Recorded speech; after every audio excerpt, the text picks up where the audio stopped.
माँ की प्रेरणा ही कुछ और होती है।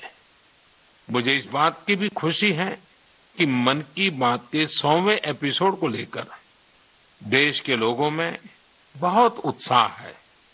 मुझे बहुत सारे संदेश मिल रहे हैं, फोन आ रहे हैं। आज जब हम आजादी का अमृतकाल मना रहे हैं, नए संकल्पों के साथ आगे बढ़ रहे हैं, तो 100वें मन की बात को लेकर आपके सुझावों और विचारों को जानने के लिए मैं भी बहुत उत्सुक हूं। मुझे आपके ऐसे सुझावों का बेसब्री से इंतजार है। वैसे तो इंतजार हमेशा होता है, लेकिन इस बार इंतजार ज्यादा है। आपके ये सुझाव और विचार ही 30 अप्रैल को होने वाले 100वें मन की बात को और यादगार बनाएंगे।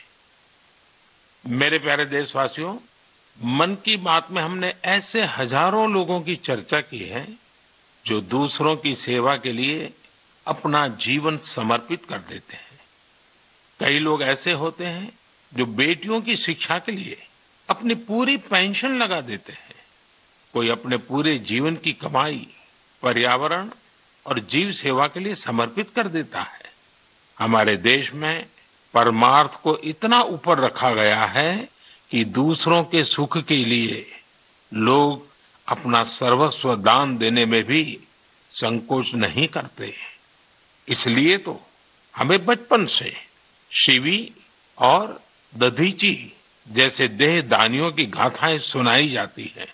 साथियों, आधुनिक मेडिकल साइंस के इस दौर में ऑर्गन डोनेशन किसी को जीवन देने का एक बहुत बड़ा माध्यम बन चुका है। कहते हैं, जब एक व्यक्ति मृत्यु के बाद अपना शरीर दान करता है तो उससे 8 से 9 लोगों को एक नया जीवन मिलने की संभावना बनती है। संतोष की बात है कि आज देश में ऑर्गन डोनेशन के प्रति जागरूकता भी बढ़ रही है।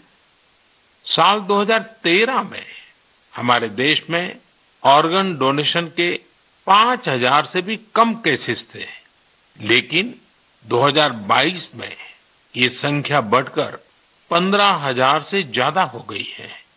ऑर्गन डोनेशन करने वाले व्यक्तियों ने, उनके परिवार ने वाकई बहुत पुण्य का काम किया है। साथियों, मेरा बहुत समय से मन था कि मैं ऐसा पुण्य कार्य करने वाले लोगों के मन की बात जानूं और इसे देशवासियों के साथ भी शेयर करूं। इसलिए आज मन की बात में हमारे साथ एक प्यारी सी बिटिया, एक सुंदर गुड़िया के पिता और उनकी माताजी हमारे साथ जुड़ने जा रहे हैं। पिताजी का नाम है सुखबीर सिंह संधू जी और माताजी का नाम है सुप्रीत कौर जी। ये परिवार पंजाब के अमृतसर में रहते हैं। बहुत मन्नतों के बाद उन्हें एक बहुत सुंदर गुड़िया बिटिया हुई थी। घर के लोगों ने बहुत प्यार से उसका नाम रखा था अबाबत कौर। अबाबत का अर्थ दूसरे की सेवा से जुड़ा है, दूसरों का कष्ट दूर करने से जुड़ा है। अबाबत जब सिर्फ 39 दिन की थी तभी वो ये दुनिया छोड़कर चली गई, लेकिन सुखबीर सिंह संधू जी और उनकी पत्नी सुप्रीत कौर जी ने, उनके परिवार ने बहुत ही प्रेरणादायी फैसला लिया। ये फैसला था 39 दिन की उम्र वाली बेटी के अंगदान का, ऑर्गन डोनेशन का। हमारे साथ इस समय फोन लाइन पर सुखबीर सिंह और उनकी श्रीमती जी मौजूद है। आइए उनसे बात करते हैं। सुखबीर जी नमस्ते। नमस्ते माननीय प्रधानमंत्री जी, सत श्री अकाल। सत श्री अकाल जी, सत श्री अकाल जी।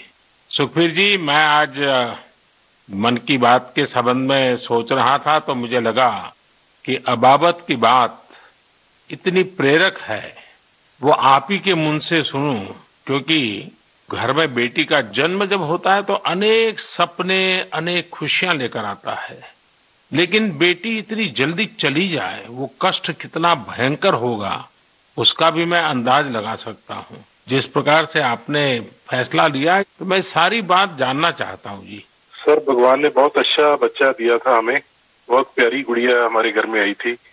उसके पैदा होते ही हमें पता चला कि उसके दिमाग में एक ऐसा नाड़ियों का गुच्छा बना हुआ है जिसकी वजह से उसके दिल का आकार बड़ा हो रहा है। तो हम हैरान हो गए कि बच्चे की सेहत इतनी अच्छी है, इतना खूबसूरत बच्चा है और इतनी बड़ी समस्या लेकर पैदा हुआ है। तो पहले 24 दिन तक तो बहुत ठीक रहा बच्चा, बिल्कुल नॉर्मल रहा। अचानक उसका दिल एकदम काम करना बंद हो गया। तो हम जल्दी से उसको हॉस्पिटल लेके गए। वहां डॉक्टरों ने उसको रिवाइव तो कर दिया, लेकिन समझने में टाइम लगा कि इसको क्या दिक्कत आई, इतनी बड़ी दिक्कत के छोटा सा बच्चा और अचानक दिल का दौरा पड़ गया। तो हम उसको इलाज के लिए पीजीआई चंडीगढ़ ले गए।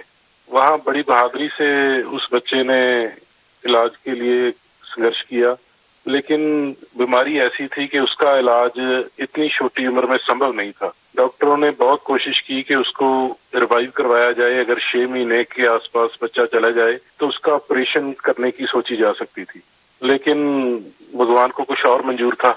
उन्होंने केवल 39 डेज की जब हुई तो डॉक्टर्स ने कहा कि इसको दोबारा दिल का दौरा पड़ा है, अब उम्मीद बहुत कम रह गई है। तो हम दोनों मियां बीवी रोते हुए इस निर्णय पे पहुंचे कि हमने देखा था उसको बहादुरी से जूझते हुए, बार बार ऐसे लग रहा था जैसे कि अब चला जाएगी, लेकिन फिर रिवाइव कर रही थी। तो हमें लगा कि इस बच्चे का यहाँ आने का कोई मकसद है। तो उन्होंने जब बिल्कुल ही जवाब दे दिया तो हम दोनों ने डिसाइड किया कि क्यों ना हम इस बच्चे के ऑर्गन डोनेट कर दें, शायद किसी और की जिंदगी में उजाला आ जाए। फिर हमने पीजीआई के जो एडमिनिस्ट्रेटिव ब्लॉक है उनमें संपर्क किया और उन्होंने हमें गाइड किया। इतने छोटे बच्चे के केवल किडनीज ही दी जा सकती हैं। परमात्मा ने हिम्मत दी, गुरु नानक साहब का फलसफा है, इसी सोच से हमने डिसीजन ले लिया जी। गुरुओं ने जो शिक्षा दी है उसने आपने जी करके दिखाया जी। सुरप्रीत जी हैं क्या, उनसे बात हो सकती है? जी सर। हेलो सुरप्रीत जी, मैं आपको प्रणाम करता हूँ। नमस्कार सर। नमस्कार सर, ये हमारे लिए बड़ी गर्व की बात है कि आप हमसे बात कर रहे हैं। आपने इतना बड़ा काम किया है और मैं मानता हूँ देश ये सारी बातें जब सुनेगा तो बहुत लोग किसी की जिंदगी बचाने के लिए आगे आएंगे। अबाबत का ये योगदान है, ये बहुत बड़ा है जी। सर, ये भी गुरु नानक पातशाह जी की शायद बख्शिश थी कि उन्होंने हिम्मत दी ऐसा डिसीजन लेने में। गुरुओं की कृपा के बिना तो कुछ हो ही नहीं सकता जी। बिल्कुल सर, बिल्कुल। सुखबीर जी, जब आप अस्पताल में होंगे और ये हिला देने वाला समाचार जब डॉक्टर ने आपको दिया, उसके बाद भी आपने स्वस्थ मन से, आपने और आपकी श्रीमती जी ने इतना बड़ा निर्णय किया। गुरुओं की सीख तो है ही है, आपके मन में इतना बड़ा उदार विचार, और सचमुच में अबाबत का जो अर्थ सामान्य भाषा में कहे तो मददगार होता है, ये काम कर दिया। ये उस पल को मैं सुनना चाहता हूँ जी। सर, एक्चुअली हमारे एक फैमिली फ्रेंड है प्रिया जी, उन्होंने अपने ऑर्गन डोनेट किए थे, उनसे भी हमें प्रेरणा मिली। तो उस समय तो हमें लगा कि शरीर जो है पंच तत्वों में विलीन हो जाएगा। जो कोई बिछड़ जाता है, चला जाता है, तो उसका शरीर को जला दिया जाता है या दबा दिया जाता है। लेकिन अगर उसके ऑर्गन किसी के काम आ जाए तो ये भले का ही काम है। और उस समय हमें और गर्व महसूस हुआ जब डॉक्टर्स ने ये बताया हमें कि आपकी बेटी इंडिया की यंगेस्ट डोनर बनी है जिसके ऑर्गन सक्सेसफुली ट्रांसप्लांट हुए। तो हमारा सर गर्व से ऊंचा हो गया कि जो नाम हम अपने पेरेंट्स का इस उम्र तक नहीं कर पाए, एक छोटा सा बच्चा आके इतने दिनों में हमारा नाम ऊंचा कर गया। और इससे और बड़ी बात है कि आज आपसे बात हो रही है इस विषय पे, हम प्राउड फील कर रहे हैं। सुखबीर जी, आज आपकी बेटी का सिर्फ एक अंग जीवित है ऐसा नहीं है, आपकी बेटी मानवता की अमर गाथा की अमर यात्री बन गई है। अपने शरीर के अंश के जरिए वो आज भी उपस्थित है। इस नेक कार्य के लिए मैं आपकी, आपकी श्रीमती जी की, आपके परिवार की सराहना करता हूं। Thank you sir. साथियों, ऑर्गन डोनेशन के लिए सबसे बड़ा जज्बा यही होता है कि जाते जाते भी किसी का भला हो जाए, किसी का जीवन बच जाए। जो लोग ऑर्गन डोनेशन का इंतजार करते हैं, वो जानते हैं कि इंतजार का एक एक पल गुजरना कितना मुश्किल होता है। और ऐसे में जब कोई अंगदान या देहदान करने वाला मिल जाता है तो उसमें ईश्वर का स्वरूप ही नजर आता है। झारखंड की रहने वाली स्नेहलता चौधरी जी भी ऐसी ही थी, जिन्होंने ईश्वर बनकर दूसरों को जिंदगी दी। 63 वर्ष की स्नेहलता चौधरी जी अपना हार्ट, किडनी और लीवर दान करके गई। आज मन की बात में उनके बेटे भाई अभिजीत चौधरी जी हमारे साथ हैं। आइए उनसे सुनते हैं। अभिजीत जी नमस्कार। प्रणाम सर। अभिजीत जी, आप एक ऐसी माँ के बेटे हैं जिसने आपको जन्म देकर एक प्रकार से जीवन तो दिया ही, लेकिन और जो अपनी मृत्यु के बाद भी आपकी माता जी कई लोगों को जीवन दे करके गई।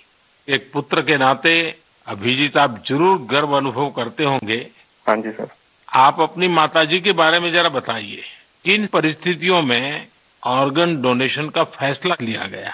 मेरी माता जी सरायकेला बोल के एक छोटा सा गांव है झारखंड में, वहाँ पे मेरे मम्मी पापा दोनों रहते हैं। ये पिछले 25 साल से लगातार मॉर्निंग वॉक करती थी और अपने हैबिट के अनुसार सुबह 4 बजे अपने मॉर्निंग वॉक के लिए निकली थी। उस समय एक मोटरसाइकिल वाले ने इनको पीछे से धक्का मारा और वो उसी समय गिर गई, जिससे उनको सर पे बहुत ज्यादा चोट लगा। तुरंत हम लोगों ने उनको सदर अस्पताल सरायकेला ले गए, जहाँ डॉक्टर साहब ने उनकी मरहम पट्टी की, पर खून बहुत निकल रहा था और उनको कोई सेंस नहीं था। तुरंत हम लोगों ने उनको टाटा मेन हॉस्पिटल लेके चले गए। वहाँ उनकी सर्जरी हुई। 48 घंटे के ऑब्जर्वेशन के बाद डॉक्टर साहब ने बोला कि वहाँ पे चांसेस बहुत कम है। फिर हमने उनको एयरलिफ्ट करके एम्स दिल्ली लेके आए हम लोग। यहाँ पे उनकी ट्रीटमेंट हुई तकरीबन 7-8 दिन। उसके बाद पोजीशन ठीक था। एक दिन उनका ब्लड प्रेशर काफी गिर गया। उसके बाद पता चला उनकी ब्रेन डेथ हो गई है। तब फिर डॉक्टर साहब हमें प्रोटोकॉल के हिसाब ब्रीफ कर रहे थे ऑर्गन डोनेशन के बारे में। हम अपने पिताजी को शायद ये नहीं बता पाते कि ऑर्गन डोनेशन टाइप का भी कोई चीज होता है, क्योंकि हमें लगा वो उस बात को अब्सॉर्ब नहीं कर पाएंगे। तो उनके दिमाग से हम ये निकालना चाहते थे कि ऐसा कुछ चल रहा है। जैसे हमने उनको बोला कि ऑर्गन डोनेशन की बातें चल रही है, तब उन्होंने बोला कि नहीं, ये मम्मी का बहुत मन था और हमें ये करना है। हम काफी निराश थे उस समय तक, जब तक हमें ये पता चला था कि मम्मी नहीं बच सकेगी। पर जैसे ही ये ऑर्गन डोनेशन वाला डिस्कशन चालू हुआ, वो निराशा एक बहुत ही पॉजिटिव साइड चला गया और हम काफी अच्छे एक बहुत ही पॉजिटिव एनवायरनमेंट में आ गए।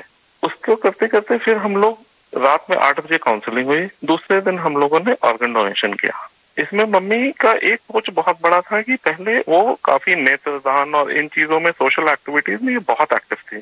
शायद यही सोच को लेकर के ये इतना बड़ा चीज हम लोग कर पाए। और मेरे पिताजी का जो डिसीजन मेकिंग था इस चीज के बारे में, इस कारण से ये चीज हो पाया। कितने लोगों को काम आया अंग?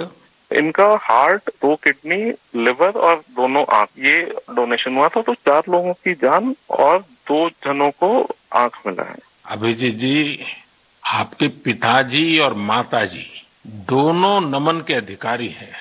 मैं उनको प्रणाम करता हूँ। और आपके पिताजी ने इतने बड़े निर्णय में आप परिवारजनों का नेतृत्व किया, ये वाकई बहुत ही प्रेरक है। और मैं मानता हूँ कि माँ तो माँ ही होती है, माँ एक अपने आप में प्रेरणा भी होती है, लेकिन माँ जो परंपराएं छोड़ करके जाती है, वो पीढ़ी दर पीढ़ी एक बहुत बड़ी ताकत बन जाती है। अंगदान के लिए आपकी माता जी की प्रेरणा आज पूरे देश तक पहुंच रही है। मैं आपके इस पवित्र कार्य और महान कार्य के लिए आपके पूरे परिवार को बहुत बहुत बधाई देता हूं। अभिजीत जी धन्यवाद जी, और आपके पिताजी को हमारे प्रणाम जरूर कह देना। जरूर जरूर, थैंक यू। साथियों, 39 दिन की अबाबत कौर हो या 63 वर्ष की स्नेहलता चौधरी, इनके जैसे दानवीर हमें जीवन का महत्व समझाकर जाते हैं। हमारे देश में आज बड़ी संख्या में ऐसे जरूरतमंद है जो स्वस्थ जीवन की आशा में किसी ऑर्गन डोनेट करने वाले का इंतजार कर रहे हैं। मुझे संतोष है कि अंगदान को आसान बनाने और प्रोत्साहित करने के लिए पूरे देश में एक जैसी पॉलिसी पर भी काम हो रहा है। इस दिशा में राज्यों की डोमिसाइल की शर्त को हटाने का निर्णय भी लिया गया है। यानी अब देश के किसी भी राज्य में जाकर मरीज ऑर्गन प्राप्त करने के लिए रजिस्टर करवा पाएगा। सरकार ने ऑर्गन डोनेशन के लिए 65 वर्ष से कम आयु की आयु सीमा को भी खत्म करने का फैसला लिया है। इन प्रयासों के बीच मेरा देशवासियों से आग्रह है कि ऑर्गन डोनर ज्यादा से ज्यादा संख्या में आगे आए। आपका एक फैसला कई लोगों की जिंदगी बचा सकता है, जिंदगी बना सकता है। मेरे प्यारे देशवासियों, ये नवरात्र का समय है, शक्ति की उपासना का समय है। आज भारत का जो सामर्थ्य नए सिरे से निखर कर सामने आ रहा है, उसमें बहुत बड़ी भूमिका हमारी नारी शक्ति की है। हाल फिलहाल ऐसे कितने ही उदाहरण हमारे सामने आए हैं। आपने सोशल मीडिया पर एशिया की पहली महिला लोको पायलट सुरेखा यादव जी को जरूर देखा होगा। सुरेखा जी एक और कीर्तिमान बनाते हुए वंदे भारत एक्सप्रेस की भी पहली महिला लोको पायलट बन गई है।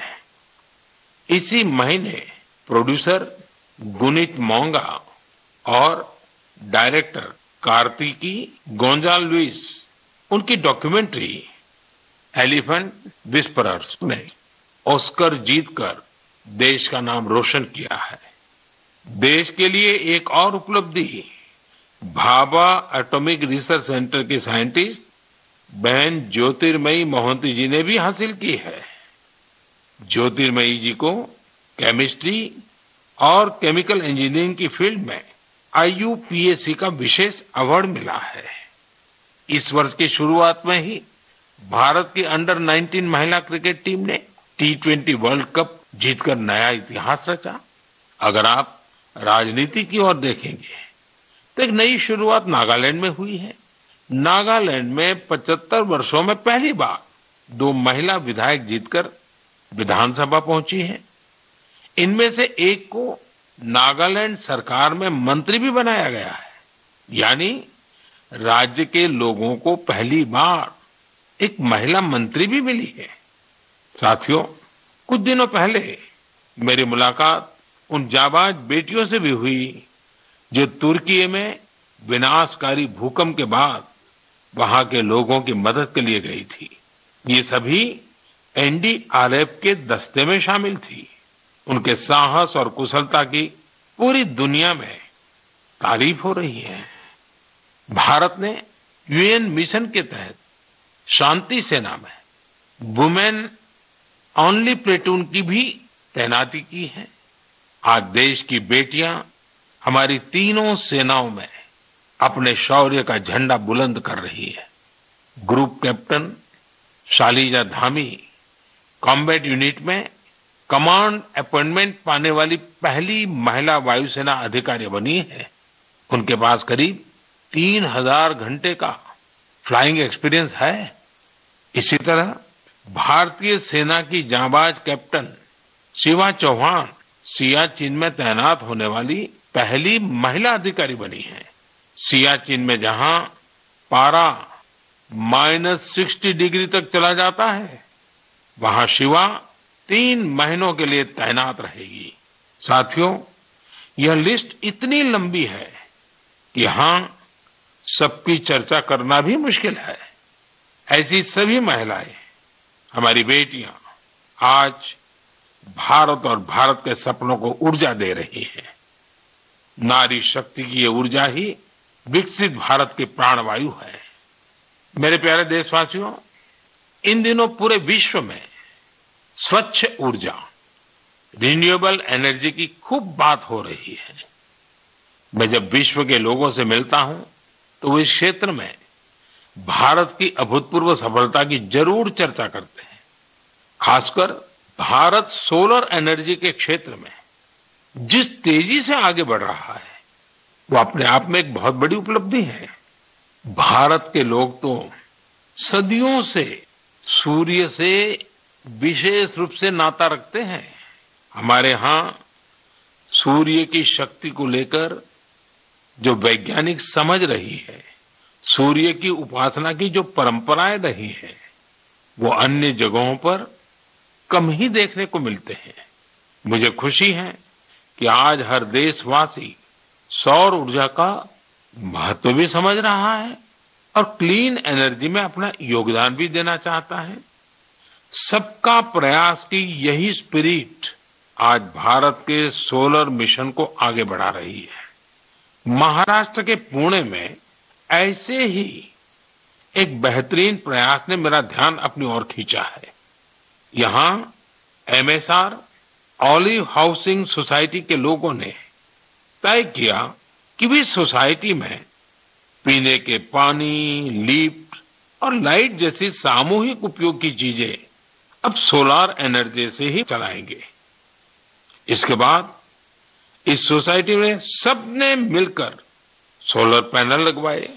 आज इन सोलर पैनल से हर साल करीब 90,000 किलोवाट आवर बिजली पैदा हो रही है। इससे हर महीने लगभग 40,000 रुपए की बचत हो रही है। इस बचत का लाभ सोसाइटी के सभी लोगों को हो रहा है। साथियों, पुणे की तरह ही दमन दीव में जो दीव है, जो एक अलग जिला है, वहां के लोगों ने भी एक अद्भुत काम करके दिखाया है। आप जानते ही होंगे कि दीव सोमनाथ के पास है। दीव भारत का पहला ऐसा जिला बना है जो दिन के समय सभी जरूरतों के लिए 100% क्लीन एनर्जी का इस्तेमाल कर रहा है। दीव की सफलता का मंत्र भी सबका प्रयास ही है। कभी यहां बिजली उत्पादन के लिए संसाधनों की चुनौती थी। लोगों ने इस चुनौती के समाधान के लिए सोलर एनर्जी को चुना। यहां बंजर जमीन और कई बिल्डिंग्स पर सोलर पैनल्स लगाए गए। इन पैनल से दीव में दिन के समय जितनी बिजली जरूरत होती है उससे ज्यादा बिजली पैदा हो रही है। इस सोलर प्रोजेक्ट से बिजली खरीद पर खर्च होने वाले करीब 52 करोड़ रुपए भी बचे हैं। इससे पर्यावरण की भी बड़ी रक्षा हुई है। साथियों, पुणे और दीव उन्होंने जो कर दिखाया है, ऐसे प्रयास देश भर में कई और जगहों पर भी हो रहे हैं। इनसे पता चलता है कि पर्यावरण और प्रकृति को लेकर हम भारतीय कितने संवेदनशील हैं और हमारा देश किस तरह भविष्य की पीढ़ी के लिए बहुत जागृत है। मैं इस तरह के सभी प्रयासों की हृदय से सराहना करता हूं। मेरे प्यारे देशवासियों, हमारे देश में समय के साथ स्थिति परिस्थितियों के अनुसार अनेक परंपराएं विकसित होती है। यही परंपराएं हमारी संस्कृति का सामर्थ्य बढ़ाती हैं और उसे नित्य नूतन प्राण शक्ति भी देती है। कुछ महीने पहले ऐसी ही एक परंपरा शुरू हुई काशी में। काशी तमिल संगमम के दौरान काशी और तमिल क्षेत्र के बीच सदियों से चले आ रहे ऐतिहासिक और सांस्कृतिक संबंधों को सेलिब्रेट किया गया। एक भारत श्रेष्ठ भारत की भावना हमारे देश को मजबूती देती है। हम जब एक दूसरे के बारे में जानते हैं, सीखते हैं, तो एकता की ये भावना और प्रगाढ़ होती है।